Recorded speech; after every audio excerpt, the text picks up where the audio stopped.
So today I want to talk to you about my 7 favorite flowering annual seeds that I like to plant directly into the garden every year. And you're going to know a lot of these, but hopefully I can share some information with you and some history that maybe you didn't know, and that it will encourage you to plant some of these in your garden this spring.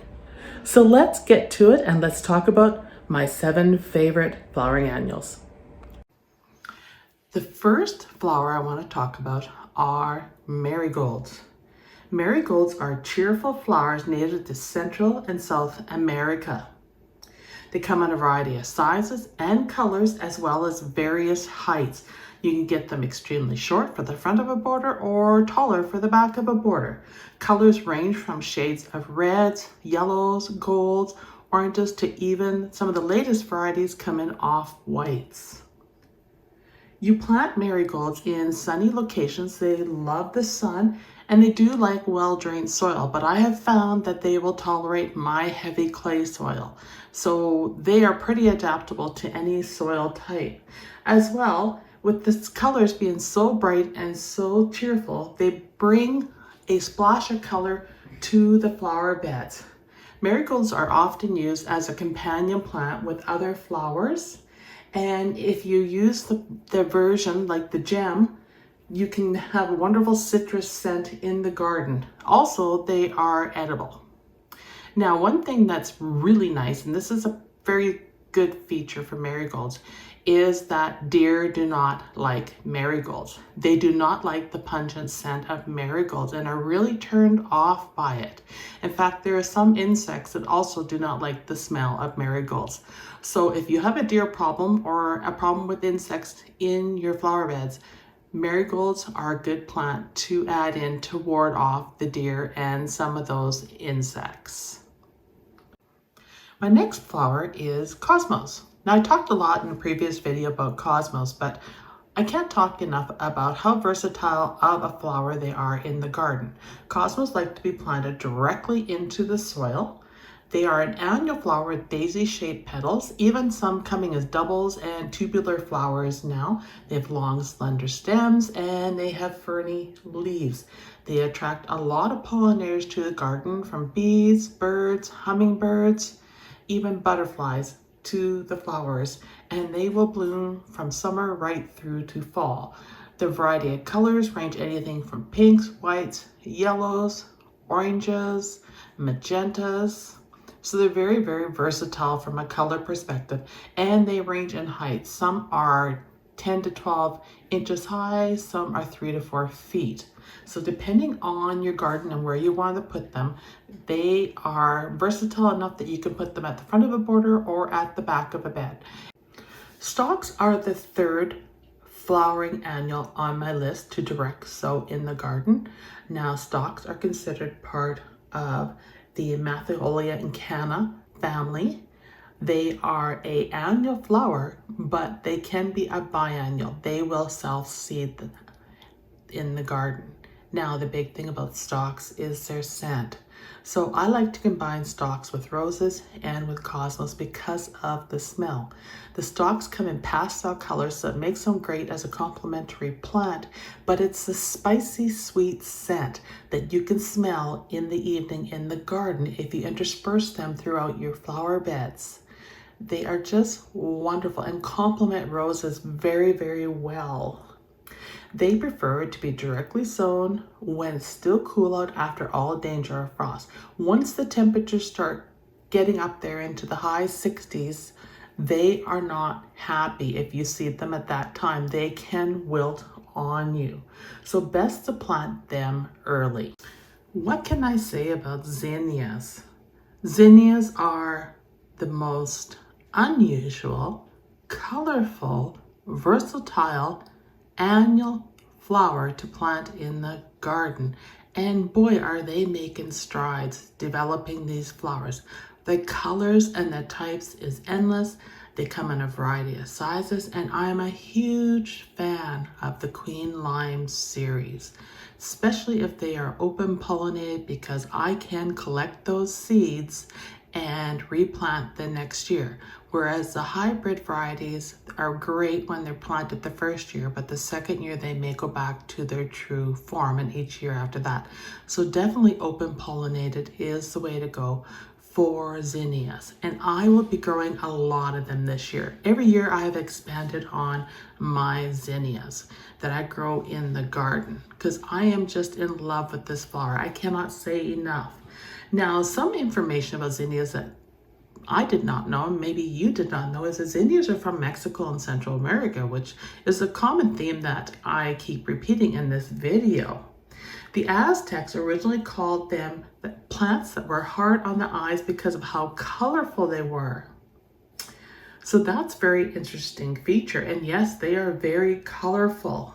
They had been around since the early 1700s, and the colors and the sizes and the popularity and the breeding has just grown so much, especially in the past 8 to 10 years. You can buy zinnia seed pretty much even at the grocery store now, and they come in short ones for the front of the border and very, very tall for the back of the border, and every size in between. Now, zinnias can be put in containers, but they're best sown in the garden beds. One thing I like about zinnias though is they are so easy to sow. You just put them in the ground and you cover them over with dirt. Even in my clay soil, they are happy campers. And I do not personally thin my zinnias. Actually, I don't thin any of my seeds when I sow them, but I will pinch the zinnias back so they bush out. So there's a tip for you. I like them in large bunches in the garden because they make more of a statement. Zinnias are extremely fast growing.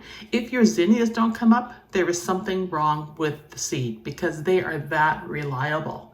I highly recommend that people grow them in their garden and keep adding some of the newer varieties, because between the lime greens, the stripes, the bright yellows, the purples, and the pinks, and the vivid oranges, they make such a statement in the garden. If you need a pop of color in your beds, zinnias are the plant for you. Sweet peas are a very colorful flower. They are used in many arrangements and climbing, and they go back years. I remember my mom planting sweet peas at the lake on trellises around the cabin because she loved the pastel colors of the pinks, the purples, and the whites, and she loved the scent. And then she would cut them, take them in, and make arrangements in the house. Sweet peas are part of the Lathyrus odoratus family, and they are known for being used in informal cottage gardens because the sweet peas are so easy to grow. In the cottage gardens, they are seen, as I mentioned earlier, climbing on trellises and fences, but they will grow beautifully in pots and they will spill over on the sides, which is something I kind of would like to try this year. They are considered a climbing plant, and they are profuse colors of flowers that bloom from spring till summer. I do like to start my sweet peas early. So what I like to do is I like to soak them in, I usually put them in a pie plate wrapped in paper towel in water overnight, and then it softens them up and they will sprout quicker in the garden when I plant them. You do need to be aware though that sweet peas are highly toxic to animals and pets. So you do not want to allow your pets to eat them. Bachelor buttons have been around for years. They are called Centaurea cyanthus. They are a European wild flower. Bachelor buttons are easily recognizable by their brilliant blue color, and they were considered a cornflower. They are very much part of the Asteria family of asters, chicory, daisies, mum sunflowers, and yarrow. They are very vigorous. You can plant them in the ground in the fall and they will bloom in the spring. They are very much a biennial. If you leave them alone, they will come back every single year. And nowadays they come in such a variety of colors. They are very charming, and you will see them in fields with other plants across the country. Now, In some states in the US, bachelor buttons are considered invasive. I believe in some of the Carolinas, they have been declared an invasive plant. So before you plant them, check and make sure that they are not invasive to your area. Here in Canada, they are not invasive. A lot of people grow them here. They've been around for years, and you see them in a lot of cottage gardens. So they're making a comeback. I'm seeing a lot of growers are developing bachelor buttons in a variety of colors. I'm starting to see more purples in the bachelor buttons, pinks, and reds. But the blue is the most well known. The white is also gorgeous. If you can get some white into your garden, it's almost got a hint of pink. It kind of reminds me of Cosmos with that white with a hint of pink. These grow fairly high. They usually get about knee to thigh height is a good way of describing it, and they will start blooming late spring to summer. So they're one of the earlier flowers to bloom, and they will continue until the first frost. They are sturdy, stocky plants, and their leaves are very delicate. They have multi-petals, and they're usually about 1 inch across in size. This plant is very robust, and it's so easy to grow. I highly recommend it if you can grow it in your area. Children love planting bachelor buttons in the garden. They love the history of bachelor buttons, and they love the blue color. So you will see a lot of people will plant bachelor buttons with their children, which is what my mom did with me. She always had bachelor buttons in her garden. She's very much into cottage gardening, and that was one of her favorite flowers. My aunt, who just recently passed away, she always grew bachelor buttons and poppies in her front yard rather than a lawn. And she would just leave them and let them self-seed every year, and they would come back. Poppies are the last flower I want to talk about, and they have quite the history that goes back to the great goddesses of Demeter. Demeter loved poppies for the bright color and for its symbolization of fertility. They needed little care, very little water, and very little maintenance. So Demeter was fascinated with them. So the farmers in the area used to plant poppies in their crops, hoping that Demeter would smile upon them and give them an abundance of a crop to harvest. Get an easier flower to harvest either. When the pods dry, you just shake the pods and you can collect all the black little seed and keep them to plant for the following year, or you can just let them self-seed. So poppies are a very versatile flower with a lot of uses and a lot of history.